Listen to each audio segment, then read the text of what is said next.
Sir, কিছু মনে করবেন না, কিছু কথা বলি। আপনার চেহারা দেখে অন্ধ লোকেও বুঝতে পারবে আপনার মনে মায়া, মমতা, প্রেম, ভালোবাসা, ইমোশনের ছিটে ফোটাও নেই। এই হয় না আলেমের ঘরে জালিম আর জালিমের ঘরে আলেম, আপনার মেয়েও হয়েছে সেরকম। বাবার মনে প্রেম না থাকলে কি হবে? এর মন তো প্রেমের ফ্যাক্টরি। মেয়েকে অ্যারেঞ্জ ম্যারেজ করাতে চাইলে ভুল করবেন। আপনার মেয়ে প্রেম করে বিয়ে করতে চায়। অনেক ছেলে আপনার গেট পর্যন্ত আসে, কিন্তু ওর মন পর্যন্ত পৌঁছাতে পারে না, শুধুমাত্র আপনার ইউনিফর্মের ভয়ে। আমার মতো একজন অচেনাকে ও সব কথা বলেছে, অথচ আপনাকে বলেনি। কেন? কটা দিন ছুটি নিন, মেয়েকে নিয়ে ঘুরতে যান, মেয়ের সাথে সময় কাটান, তখন দেখবেন আপনার মেয়ে আপনাকে সব কথা বলছে।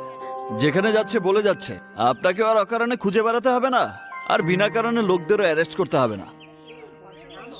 কথাগুলো মনে রাখবেন স্যার।